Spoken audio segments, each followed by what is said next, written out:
Hey guys, Eckhart Slatter here, bringing you another top 5 list today. And I know you guys really loved the top 5 Deadliest Starfighters video I made a while back, and I know that most of you too also loved the Galactic Empire and TIE Fighter, so I figured why not merge the two and make a list of the top 5 greatest TIE variants. And I've taken your feedback, especially with regards to one ship, so that's going to kind of influence how I make these rankings. So you might notice that some highly ranked ships on this list weren't on the other list, and that some highly ranked ships on the other list might be lower on this one. So I know I totally lack any sort of consistency. So number 5 is the TIE Oppressor, and the Oppressor probably packs the most punch out of any ship on this list. You can think of the Oppressor as the Empire's version of the B-Wing. It can pack a lot of firepower, but it's not as slow as most bombers, but on the other hand, not as nimble as something like an X-Wing or a TIE Interceptor.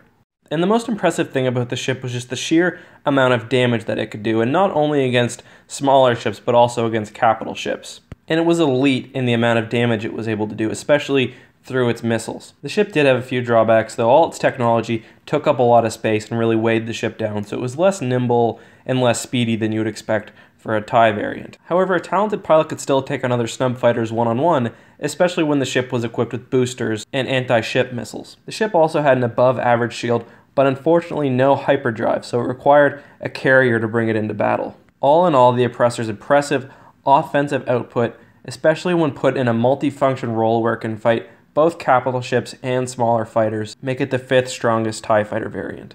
Number 4 is the Predator Starfighter, and this one is just barely a TIE. And what I mean by that is it doesn't have TIE in its name and doesn't really resemble what you would expect the typical TIE fighter to look like. And a lot of that is because it didn't see use until over 100 years after the Battle of Yavin. The Predator was designed to be a much more advanced version of a TIE Interceptor. It was extremely fast, and probably the most maneuverable ship the galaxy had ever seen. Unlike the TIE Interceptor though, the ship was also extremely well armed, had a deflector shield, and a hyperdrive. And not only a hyperdrive, but actually a Class 1 hyperdrive, which is pretty fast. All in all, the ship is number 4 because of the extreme amount of technology that goes into it. I mean, it was meant to fight against the X-83 Twin-Tail, which, if you recall from my previous video, I said was the strongest starfighter to ever grace the galaxy. Predator did have two main problems, and the first was that it wasn't really easy to see out of, so pilots were at a disadvantage, especially when fighting other experienced pilots. Its unique dagger-shaped wings were also a mechanical nightmare, and they were very hard to upkeep, not at all really dissimilar from the Republic E-Wing, also a very strong ship plagued by mechanical problems. Still though, the Predator was nothing to sneeze at, and is the 4th strongest TIE fighter variant. Number 3 is the Tie Avenger, and this was actually one of the 2 ships that were on my top 5 deadliest starfighters of any category list. And the Avenger was basically a ship that did everything right. First of all, its weaponry system. It had 4 laser cannons, one on the end of each wing, and 2 missile launchers. It also had a unique tractor beam which could be used to hold enemy ships in front of it, so it could do a whole lot of damage. At the time, it was also the fastest ship used by the Empire, and in fact, it was faster and more nimble than the Rebel A-Wing, which tells you a lot right there. And along with the most powerful shielding the Empire could offer at the time, the ship also had some other luxuries, including a hyperdrive, which would allow it to operate independently. The Avenger was a very impressive ship, and I'll just say, if it weren't for the number 1 ship on the list, this would probably be the best all-around TIE fighter. But as it stands, it's number 3. 2 is the TIE Phantom, and I'm only going to really talk about one aspect of the ship, because there is one that makes it stand out enough that it deserves to be number 2. The ship had a state-of-the-art cloaking system, which not only allowed it to move through hyperspace undetected, but actually fly through battle completely cloaked. The impact the Phantom's cloaking technology had on any given battle was pretty much immeasurable. A single group of Phantoms could jump into a fleet and basically move through undetected, not only through the naked eye, but also sensors. And the ship would only appear to fire and then would disappear again in an instant. And I mean, of course, then it makes sense that the ship also had a hyperdrive, and the only thing really holding this ship back is that it was never really tested in any sort of serious way. I mean, it participated in small space battles, but it never saw major action like the other ships on this list did. And a big part of that is because the technology that went into a single TIE Phantom was so expensive, so much so that it had a self-destruct feature so that if it were captured by the rebels, they wouldn't be able to reverse engineer it.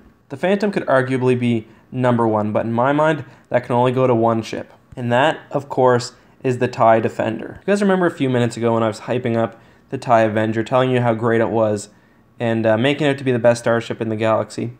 Well, the Defender does everything that the Avenger does, but much better. So let's start with the obvious. It's got 3 wings.